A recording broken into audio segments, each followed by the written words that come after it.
ਅੱਜ ਅਸੀਂ करना है 4th चैप्टर साडा है सिक्योरिटी एनालिसिस। ठीक है, सिक्योरिटी एनालिसिस की हुंदा है। ठीक है, इस दे अगे जिहड़ी अप्रोचेस है फंडामेंटल एनालिसिस टैक्नीकल एनालिसिस असी वो करनी है। ठीक है, चैप्टर नंबर 4 है तुहाडा है। ठीक है, बुक का कहते सिक्योरिटी एनालिसिस हुंदा की देखो हुण असीं इन्वेस्टमेंट करते सीगे। इन्वेस्टमेंट मतलब क्या हुंदा कि जो असीं पैसे लगाउंदे कि वो पैसे सानू फ्यूचर विच मनी जनरेट करके देणगे। ठीक है, और ठीक है वो होंदी इन्वेस्टमेंट मीन इन्वेस्टमेंट होंदा जो सानू पैसे तो पैसा बनता है ना, वो होंदी है इन्वेस्टमेंट। इसी करके तो असीं पैसे ने इन्वेस्ट कर देना कि उस तो सानू ठीक है होर मनी जनरेट हो सके, उस तो होर पैसा डबल बन सके, है ना। नैक्सट है सिक्योरिटी एनालिसिस। ठीक है, सिक्योरिटी की होंदी है। ठीक है, पहले सानू ये पता होना चाहिए कि सिक्योरिटी होंदी की है। ठीक है, ये एक तरह का सर्टिफिकेट होंदा जो असीं ट्रेड कर सकते। मान लो असीं शेयर खरीदे किसी कंपनी तो, ठीक है, तो उस तो सानू एक सर्टिफिकेट मिलिया कि हाँ असीं तो खरीदे तो असीं उसनूं अगे ट्रेड कर सकते हैं। ठीक है, एक सिक्योरिटी खरीद के अगे शेयर्स खरीदते हैं, ठीक है, होर कंपनी नूं अगे बेच सकते हैं। ठीक है, उन्हें सिक्योरिटी एनालिसिस क्या होंदा है पूरी तरह जो असीं एग्जामिनेशन करते हैं। ठीक है, पूरी तरह जांच पड़ताल करते हैं होंदा। ठीक है, एनालिसिस कहने security analysis is the analysis of tradable financial instruments call security. ठीक है, मैंने वही कहना जो किसी कंपनी तो शेयर खरीदा सू उस तो सर्टिफिकेट मिलता है। ठीक है, जो सर्टिफिकेट मिले है ना उसमें असीं ट्रेड कर सकते हैं। ठीक है, सिक्योरिटी। ठीक है, नैक्सट है कहते हुण देखो टोटल पूरा सिक्योरिटी एनालिसिस क्या होंदा कहने जो असीं पर्टिकुलर सिक्योरिटी जो कोई भी एक इंडिविजुअल सिक्योरिटी की प्रॉपर वैल्यू नूं फाइंड आउट करदे कि वो एक्चुअल विच उसकी कितनी वैल्यू होनी चाहिए सी कि जो असी वैल्यू दे रहे हैं उस पर्टिकुलर सिक्योरिटी नूं, ठीक है, वो सही है या नहीं है। ठीक है, वो होंदा है सिक्योरिटी एनालिसिस। दोबारा सुन लो कि जो असी पर्टिकुलर सिक्योरिटी जो इंडिविजुअल सिक्योरिटी की प्रॉपर वैल्यू फाइंड आउट करते हैं कि वो एक्चुअल विच उसकी कितनी वैल्यू है। ठीक है, और जो उसमें असी वैल्यू दे रहे हैं वो वैल्यू ठीक है या नहीं है। ठीक है, होंदा है सिक्योरिटी एनालिसिस। इहदियां दो अप्रोचेस ने सिक्योरिटी एनालिसिस दियां, fundamental analysis and the technical analysis.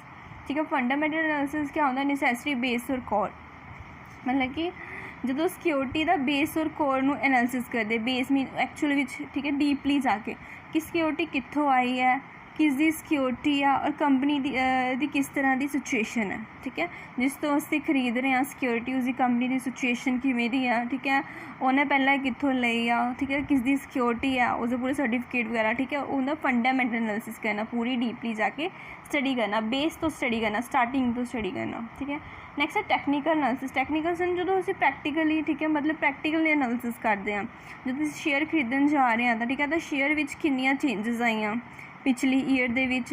ठीक है, कि हुण सिक्योरिटी की वैल्यू उस अकॉर्डिंग है या नहीं है। ठीक है, और कितना इनक्रीज आया कितना डिक्रीज आया। ठीक है, मीन पूरे टैक्नीकली एनालिसिस करा जाता प्रैक्टिकली, होंदा टैक्नीकल एनालिसिस। नैक्सट है ठीक है फंडामेंटल एनालिसिस समझ आ गया ना। कहते it is a method of measuring a security intrinsic value by examining the related economic and the financial sector. ठीक है, मतलब कि इस क्या होंदा कि फंडामेंटल एनालिसिस दे विच इंट्रिंसिक वैल्यू नूं फाइंड आउट करिया जांदा जो कि एक ट्रू वैल्यू जिन्हों इंट्रिंसिक वैल्यू किहड़ी हुंदी है true value of the security. ठीक है, मतलब कि हुण वैल्यू कितनी है सिक्योरिटी की पहला कितनी सीगी हो गया intrinsic value true value find out करना। ठीक है, अगे दे मेजर एस्पैक्ट है फंडामेंटल एनालिसिस दे इनू असी EIC फ्रेमवर्क भी बोल देंगे हैं। किहड़े 3 एस्पैक्ट है ठीक है जिन्होंने अगे असी डीपली स्टडी करने हैं बट उन्हें असी थोड़ा बहुत ओवरव्यू ले लेंगे कि economic analysis industry analysis and the company analysis. ठीक है, इकनॉमिक एनालिसिस किहड़ा हुंदा है कहने study of the economy as a whole in which the entity operates. ठीक है, मतलब कि जो इकॉनमी का एनालिसिस करते हैं। ठीक है, मीन लाइक एक कंपनी है जो इंडिया विच है फिर इंडिया का एनालिसिस करना मीन इकॉनमी एनालिसिस कहलाता है कि जिदा हुण एक कंपनी है ठीक है इंडिया दे विच ही ऑपरेट हुई है, इंडिया की कंपनी है तो असी की करूँगे इंडिया नूं ही ठीक है पूरी इंडिया की इकॉनमी ने एनालिसिस करूँगे ना। ठीक है, मीन जो एज ए होल पूरी ही ठीक है असी एंटिटी दे लई ठीक है पूरी स्टडी करते हैं उस पर्टिकुलर एक कंपनी के लिए पूरी ठीक है इकॉनमी एनालिसिस करना पूरी इंडिया की इकॉनमी ठीक है वो कहता है इकनॉमिक एनालिसिस। इंडस्ट्री एनालिसिस क्या होंदा ठीक है इंडस्ट्री होंगे कहते analysis of segment in which we are going to invest, ठीक है, जिस असीं पैसा देन जा रहे हैं, इन्वेस्ट करन जा रहे हैं किसी एक पर्टिकुलर कंपनी दे विच जिस विच साडी कंपनी वर्क कर रही है, ठीक है। मीनस जो साडी कार कंपनी है, कार किहदे विच आंदी है, ऑटोमोबाइल दे विच आंदी है, ठीक है। Mean automobile industry India which किस तरह वर्क कर रही है उसका एनालिसिस करना, ठीक है। वो किहदे च आंदा है, इंडस्ट्री एनालिसिस, मीन उसकी पूरी इंडस्ट्री जो कार दे नाल रिलेटेड जो भी ऑटोमोबाइल्स की इंडस्ट्री है वो सारी का एनालिसिस करना। इकोनमी हो गया एज ए होल, जो असीं पूरी इकोनमी नूं, ठीक है, पूरी इंडिया नूं एनालिसिस करते हैं। इंडस्ट्री हो गया जिस पर्टिकुलर इंडस्ट्री दे विच असीं इन्वेस्ट करन जा रहे हैं, जिवें तुहानूं कहना कार किहदे च आंदी है, ऑटोमोबाइल इंडस्ट्री दे विच असीं पूरी ऑटोमोबाइल जिहड़ी भी इंडस्ट्री आ, ठीक है, ਉਹਦਾ एनालिसिस करना। देखो अगे कंपनी एनालिसिस, कंपनी की होंदी जो असीं कंपनी की गल करते हैं, ठीक है, मतलब कि कंपनी का पूरा नाम जपना होंदा है। इंडस्ट्री की होंदा जिहदे च कंपनीज मीन एक तो वध कंपनीज काम कर रही वो होंदी है इंडस्ट्री बन जाती है। कंपनी जो एक सिंगल कंपनी होंदी है, इंडस्ट्री जिस मोर दैन 2 या 3 ਜਿਹੜੇ कंपनीज काम कर रही हैं ਤਾਂ ਅਸੀਂ ਉਹਨੂੰ ਮਿਲਾ ਕੇ ਕੀ ਬਣਦੀ ਇੱਕ इंडस्ट्री बनती। इकोनॉमी का ਤੁਹਾਨੂੰ पता है पूरा, ठीक है, पूरी इंडिया जिवें कि। Next analysis of the company in which investment is to be made, ਇਹਦੇ ਵਿੱਚ क्या होंदा है पर्टिकुलर कंपनी का, जिवें कि टाटा मोटर्स आ, ठीक है, और अपने ये जो भी है, ठीक है, उस इन्वेस्ट करन जा रहे हैं असीं, ठीक है। तो टाटा मोटर का एनालिसिस करना और कित्थे, ठीक है, उत्थे काम किवें दा हो रहा है एटसेट्रा वगैरह, ठीक है। ये तुहानूं क्लीयरली होना हो गया होना की होंदा। देखो हुण असीं इन्हां दा मेन पढ़ लिया कि इकोनॉमिक एनालिसिस क्या होंदा, इंडस्ट्री की होंदा, कंपनी की होंदा, ठीक है। अगे असीं इहनूं डीपली स्टडी करना है। मीन हजे असीं की शुरू कर रहे हैं सिर्फ फंडामेंटल एनालिसिस। फंडामेंटल एनालिसिस दे विच असीं 3 पार्ट्स करने, economic analysis, industry analysis, company analysis. उस तो बाद असीं टैक्नीकल एनालिसिस शुरू करांगे। ये अप्रोचेस तो इहदियां 2 ही है, ठीक है, fundamental analysis, technique. Mean fundamental नूं भी असीं डीपली स्टडी करना है तो टैक्नीकल एनालिसिस नूं भी असीं डीपली स्टडी करना है। हुण असीं पहला फंडामेंटल एनालिसिस नूं कंप्लीट करना है, ठीक है। Fundamental analysis they which first क्या है, इकोनॉमिक एनालिसिस, ठीक है। इकोनॉमिक एनालिसिस आ ਇਹਦੇ ਵਿੱਚ ਅਸੀਂ ਕੀ ਕਰਨਾ ਹੈ, ਦੇਖੋ ਇਹਦੇ ਵਿੱਚ ਅਸੀਂ ਪਹਿਲਾਂ ਕਰਨਾ ਫੈਕਟਰ ਅਫੈਕਟਿੰਗ ਦਾ ਇਕਨੋਮਿਕ ਐਨਾਲਿਸਿਸ। ਇਕਨੋਮਿਕ ਦਾ ਤੁਹਾਨੂੰ ਸਮਝ ਆ ਗਿਆ ਕਿ ਕੀ ਹੁੰਦਾ ਹੈ, ਠੀਕ ਹੈ, ਜਦੋਂ ਅਸੀਂ ਪੂਰੀ ਇਕੋਨਮੀ ਦਾ ਐਨਾਲਿਸਿਸ ਕਰਦੇ ਹਾਂ, ਠੀਕ ਹੈ। ਹੁਣ ਅਸੀਂ ਫੈਕਟਰ ਅਫੈਕਟਿੰਗ ਦਾ ਇਕਨੋਮਿਕ ਸਮਝ ਲਓ ਕਿ ਅਸੀਂ ਸ਼ੇਅਰ ਖਰੀਦਣ ਜਾ ਰਹੇ ਹਾਂ, ਅਸੀਂ ਕਿਸੇ ਵੀ ਇਕੋਨਮੀ ਦਾ ਐਨਾਲਿਸਿਸ ਕਰਨਾ ਹੈ, ਠੀਕ ਹੈ। ਇਕੋਨਮੀ ਨੂੰ ਰੀਡ ਕਰਨਾ ਤਾਂ ਜੋ ਪਤਾ ਲੱਗੇ ਇਕੋਨਮੀ ਕਿਸ ਤਰ੍ਹਾਂ ਮੂਵ ਕਰ ਰਹੀ ਹੈ ਨਾ, ਉਹਨੂੰ ਕੁਛ ਮੀਨ ਉਹਦੇ ਵਿੱਚ ਕੁਛ ਚੇਂਜਸ ਵੀ ਹੋ ਰਹੀਆਂ ਜਾਂ ਨਹੀਂ ਹੋ ਰਹੀਆਂ, ਠੀਕ ਹੈ। ਨੈਕਸਟ ਇਹਦੇ 'ਚ फैक्टर्स रीड करने ਆਪਾਂ जो साडी इकोनॉमिक इकोनमी ते, ठीक है, अफेक्ट करते हैं। फर्स्ट है जीडीपी। जीडीपी नूं असीं की बोलते हैं, ग्रॉस डोमैसटिक प्रोडक्ट, ठीक है।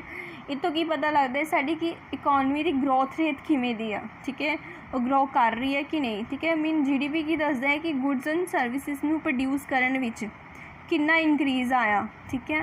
इस तो सानू ये वाला शो होंदा है कि हाँ एक पर्टिकुलर जिवें इंडिया है, ठीक है, और डोमैसटिक बड़ा मीन वो किन्नी की प्रोडक्शन कर लैंदी है गुड्स एंड सर्विसेज की, कितना कोई इंक्रीज़ लेके आ रही है, ठीक है। जो उहदे विच इंक्रीज़ होया मीन इकोनॉमी भी साडी इंक्रीज़ हो रही है, जीडीपी भी साडी इंक्रीज़ हो रही है, ठीक है। इस तो पता लगता है कि इकोनॉमी में कितनी प्रोडक्शन हो रही है, कितनी साडी ग्रोथ रेट वध रही है, ठीक है, हर साल दी, ठीक है। हर साल जीडीपी अलग तो मेनटेन किया जाता है। सेविंग्स एंड द इन्वेस्टमेंट कहते एक इकोनमी के अंदर जो लोग हैं, ठीक है, समझ लो एक इकोनमी है पूरी साड़ी इंडिया है, ठीक है, उस जो लोग हैं, ठीक है, उन्होंने में सेविंग्स और इन्वेस्टमेंट करने की किन्नी की हैबिट है भी है या नहीं है, ठीक है। अगर वो सेव करके रख रहे हैं, ठीक है, मीन ये इकोनमी की ग्रोथ नहीं है। जिवें हम समझ लो असीं पैसे है साडे कोल, असीं जमा करके रखी जाने हैं, ठीक है, उहदे नाल की होएगा, इकोनमी की ग्रोथ नहीं वधेगी। ग्रोथ कदों वधनी है जो असीं इन्वेस्टमेंट करोगे, ठीक है। मीन जो हुण असीं पैसा जोड़ के रखा उस तो पैसा तो नहीं बनेगा ना, जो असीं इन्वेस्टमेंट करोगे, ठीक है, किसी पैसे दे लगाओगे उस तो पैसा बनेगा, चाहे सानूं प्रॉफिट हो चाहे लॉस हो, बट उस इन्वेस्टमेंट करना इज़ द मेन मोटिव, ठीक है। मीन इकोनमी के एनालिसिस दे विच पहला असीं किहड़ी चीज़ देखते हैं कि सेविंग एंड इन्वेस्टमेंट, कि जिस इकोनमी दे विच असीं इन्वेस्टमेंट करन जा रहे हो सेविंग की हैबिट्स है, सेविंग की हैबिट्स है या इन्वेस्टमेंट की हैबिट्स है, इनू भी पता करना, ठीक है। जिवें जीडीपी का पता किया कि उस ग्रोथ रेट हो रहा या नहीं हो रहा, ये भी इकोनमी ते साडी इफेक्ट करती है। नैक्सट है इन्फ्लेशन, ठीक है। इन्फ्लेशन का मतलब जो प्राइजेस राइज हो जाते हैं ना, कहते जिवें देखो समझ लो साडी जीडीपी है अगर वो इंक्रीज़ हो रही है पर अगर वो इन्फ्लेशन भी वध रहा है तो इसका मतलब की होएगा कि साडी जीडीपी च कोई चेंजेस नहीं आ रही, क्योंकि साडी प्रोडक्शन गुड्स एंड सर्विसेज तो वध रही है, ठीक है, नाल दी नाल उहदे प्राइजेस भी वध रहे हैं, ठीक है, मतलब कि उहदे नाल कोई इफेक्ट नहीं आता, ठीक है। मीन ये क्या है, सिर्फ इन्फ्लेशन करके दिख रही है कि हाँ इकोनॉमी ते इफैक्ट पै रहा, बट एक्चुअल दे विच कोई इफैक्ट नहीं पै रहा होंदा। ठीक है। नैक्सट है इंटरस्ट रेट। जिवें हुण कोई कंपनी है, ठीक है, उन्होंने लोन लेना पैंदा, उसनों मीन कि समझ लो कि उन्हें कोई चीज़, ठीक है, कंपनी है, ठीक है, उन्हें लोन लेना है, ठीक है, जो उन्होंने उत्ते की देना पैंदा, इंटरस्ट देना पैंदा है। ठीक है। मतलब कि अगर एक कंपनी है, ठीक है, अगर वो लोन ले रही है, ठीक है, अगर उन्होंने लोन है, ठीक है, वो घट इंटरस्ट से मिल रहा है, ठीक है, तो वो लिए की होएगा, बेनीफिशियल होएगा, फ़ायदेमंद होएगा।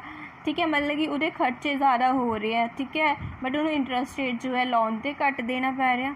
बट अगर वो लोन ले रही है, उसमें ज़्यादा इंटरस्ट देना पै रहा, इंटरस्ट रेट ज़्यादा है, दैन उन्होंने क्या होएगा, वो लिए बेनीफिशियल नहीं होएगा। ठीक है। ये भी चीज़ जो है इकोनॉमी से अफैक्ट कर दी है, इंटरस्ट रेट कि कितना इंटरस्ट सानू देना पैना।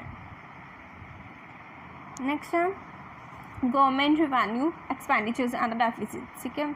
किन्ने वो रिवेन्यूज़, किन्ने बेनीफिट, किन्ने खर्चे और किन्ने डेफिसिट रह जाता है। मीन बजट एक तरह ना ये यानी गवर्नमेंट किमें बजट फॉर्म कर रही है, बजट करके की इफैक्ट पै रहे इकोनॉमी से वो देखना। ठीक है। इकोनॉमी ग्रो कर रही है जो नहीं कर रही है, ये भी एक इफैक्ट करता है इकोनॉमी से। Exchange rates and the balance of payment. Exchange rate होंगे जिमें हम एक कंपनी है एक्सपोर्ट इंपोर्ट करती है, ठीक है, उन्होंने कोई मटीरियल होंगे जो इंडिया च अवेलेबल नहीं है, वो बाहर तो मंगवाती है। ठीक है। बाहर तो मंगवाने नाल की है, मीन जो असी बाहर तो समान लेके आ रहे हैं तो सानू पेमेंट्स करनी पैंदी है। ठीक है। वो लिए क्या एक्सचेंज रेट्स है। ठीक है। ये बनया है कि बैलेंस की वो बैलेंस बना के रखिए, जो भी इंपोर्ट कर रही है एक्सपोर्ट कर रही है। ठीक है। मॉनसून एंड एग्रीकल्चर, जो मॉनसून एग्रीकल्चर ये भी जो इकोनॉमी का इफैक्ट करता है। ठीक है। कई बार एवं प्रोडक्शन मीन जो प्रोडक्ट होंगे जो अपनी इंडस्ट्री के यूटिलाइज करने होंगे, यूज़ करने होंगे। ठीक है। वो खुद तो ही एग्रीकल्चर जोड़े होंगे ना, वो खुद तो ही प्रोड्यूस करे जाते हैं। ठीक है। एग्रीकल्चर जी परफॉर्मेंस होंगी है ना, मॉनसून से डिपेंड करती। हुण असीं खेतीबाड़ी करते हैं ना कि आप कितना कणक बीजनी है, ठीक है, जो भी है वो कितने डिपेंड करती है एग्रीकल्चर मॉनसून से। ठीक है। कि जी एग्रीकल्चर की परफॉर्मेंस पूरी मॉनसून डिपेंड करती है। ठीक है। वो चीज़ है असीं चैक करना कि इकोनॉमी का मॉनसून किवें दा एटसेट्रा। ठीक है। वगैरह सब कुछ economic and the political stability. ठीक है। इकोनॉमी मीन अगर समझ लो पोलीटिकल होंगे, पोलीटिकल कि रिलेटेड होंगी साडी गवर्नमेंट के नाल। ठीक है। अगर साडी गवर्नमेंट बार बार चेंज हो रही है, ठीक है, मान लो कि उन्हें जे हुण बार बार चेंज हो रही है, और डिसीजनस भी नहीं एक रहणगे। ठीक है। जो हुण होर सरकार आ गई, वो अपने डिसीजनस होंगे, दूसरी आएगी वो होर डिसीजन होंगे, मीन कोई स्टेबिलिटी नहीं है। ठीक है। तो फिर क्या होएगा, इहदे भी काफ़ी चेंजिस दे नाल इकोनॉमी ते इफैक्ट पैंदा है। ठीक है। नैक्सट है इसके फैक्टर्स जो इफैक्ट करते हैं इकोनॉमी पे। नैक्सट है tools and the techniques of economic analysis and the forecasting. ठीक है। इधर कुछ टूल्स एंड टेक्निक्स हैं, anticipatory survey, trend analysis method, diffusion indexes, monetary indicators, econometric model, opportunistic model. ठीक है। फर्स्ट है एंटीसिपेटरी सर्वे। ठीक है। कहने जो बेस्ड होंदा है based on opinions and attitude of forecaster और एक्सपर्ट्स इनवॉल्व। ठीक है। मतलब कि एंटीसिपेटरी सर्वे को सर्वे असीं क्यों करते हैं, ताकि पीपल की इंटेंशन जान सकिए, जो गवर्नमेंट विच है, चाहे ट्रेड विच है, चाहे इंडस्ट्री विच है, ऐसा। ठीक है। मीन ये वाले जो सारे होंगे हैं, ये सब ये सब जो हम असीं पता करते हैं, ठीक है, उनकी इंटेंशन क्या जानना, असीं उन्नी सप्लाई कर सकीए। ठीक है। जिन्नी जरूरत है उन्नी अवेलेबिलिटी उन्होंने लिए कर सकी, मीन उनकी पूरी ओपीनियंस एटीट्यूड्स नूं देख के। एंटीसिपेटरी सर्वे। नेक्स्ट है trend analysis and the barometer indicator. ठीक है। एक इतने based on the time series data of the different economic indicators. ठीक है। ये अलग अलग इंडिकेटर्स आ जाते हैं। ठीक है। कहते बैरोमीटर इंडिकेटर किहड़ा हुंदा जो इंडिकेट करता, ठीक है, प्रेजेंट स्टेटस की है, प्रोग्रेस हो रही है, जो स्लो डाउन हो रहा है इकोनॉमी दे विच। ठीक है। ये सब कुछ फाइंड आउट कर जाता बैरोमीटर दे नाल। देखो 3 कंडीशनस इंडिकेशन है दियाँ। ठीक है। डिफरेंट इकनॉमिक इंडिकेशनस आ, leading indication, lagging indication and the coincident indication. ठीक है। ये क्या indicate what is going to happen in the economy which की होने जा रहा है। मीन ये इंडिकेट करता कि जो साडी इकोनॉमी विच होने वाला है, मतलब कि समझ लो कोई इवेंट होने वाला है, ठीक है। मीन असी समझ लो साडे कॉलेज दे विच असी इवेंट ऑर्गेनाइज करना है, ठीक है। तो हुण असी इसदे लई ना असी पहलां तो ही सोच लिया कि ये सब होएगा, ठीक है। उहदे विच ये चीज़ां पार्टिसिपेट होणगे, ये वाली चीज़ां करनगे, वो हुंदा है लीडिंग इंडिकेशन जो असी पहलां ही ठीक है अपनी मीन इंडिकेशनस बना लेंदे कि ये चीज़ां होणगियां, ठीक है। लैगिंग इंडिकेशन की होंदा है, ठीक है, जो फंक्शन होने तो बाद दसदा कि ये चीज़ां होईयां हैं, ठीक है। Mean type C data the variable that lag behind their consequences. Mean जो पूरी तरह हर एक चीज़ हो जाती है उस तो बाद असीं उहदे नतीजे दसदे हैं कि ये चीज़ होई सीगी।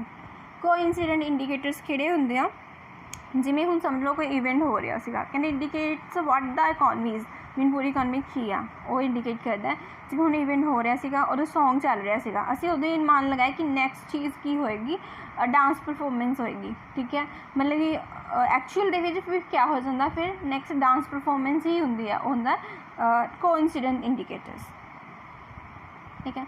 नैक्सट है डिफ्यूजन इंडैक्सिस, ठीक है। क्या कहते हैं develop by the national bureau of economic research USA, इधर डिवेल्प किया गया। इनू असीं क्या है कंपोसाइट और कंसेंसस इंडैक्स भी कह देंगे हैं, ठीक है। इधर अनदर नेम है, कहते diffusion index it takes the leading coincident and lagging factors together to summarize them and find a particular composite answer. एक क्या होंदा जिहड़े हुण असीं तीनों पढ़े हैं, leading coincident and the lagging indicators पढ़े है, ये तिन्ना का कंपोसाइट तिन्नों समराइज इकट्ठा करके एक पर्टिकुलर सोल्यूशन लेके आता है, ठीक है।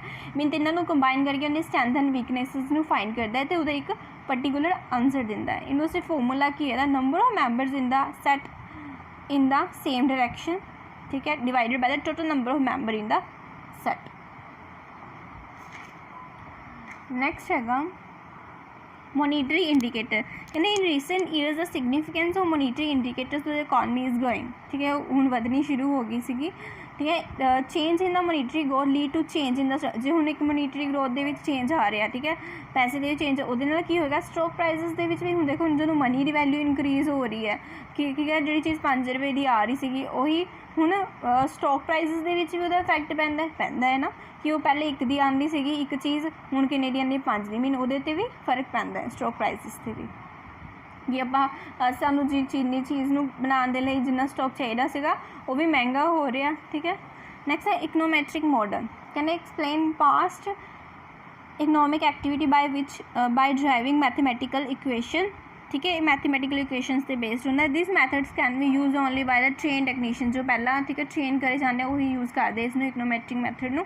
It is use to draw out relationship between a 2 और मोर वेरीएबल, एक डिपेंडेंट वेरीएबल एक इंडिपेंडेंट। असीं करते हैं रिग्रेशन एनालिसिस करते हैं ना स्टैट दे विच सेम उहदे नाल रिलेटेड है कि जो एक नूं एक्स मान के वाई मान के आपां पूरा ना ठीक है डिपेंडेंट एक डिपेंडेंट वेरीएबल होंदा एक इंडिपेंडेंट वेरीएबल होंदा उहदे रिलेशनस नूं फाइंड आउट करते। मीन मैथमेटिकल स्टैटिस्टिकल मैथड ही होंदा है इकनोमैट्रिक मैथड। ऑपर्चुनिस्टिक मॉडल किहड़ा होंदा कहने GNP मॉडल बिल्डिंग और सेक्टरल एनालिसिस, इहदे अनदर नाम क्या है इन्हों GNP मॉडल भी कह देंगे एंड सेक्टरल एनालिसिस भी कह देंगे। मोस्ट वाइडली यूज़ किया जाता है। This method make use of the national accounting data to be able to forecast for a future short term period, ठीक है। इस मैथड नूं यूज़ किया जाता है कहते दिस ये मैथड यूज़ करता है नैशनल अकाउंटिंग डाटा नूं, ठीक है, तां जो शॉर्ट टर्म फोरकास्ट कर सके फ्यूचर्स दे लई, ठीक है।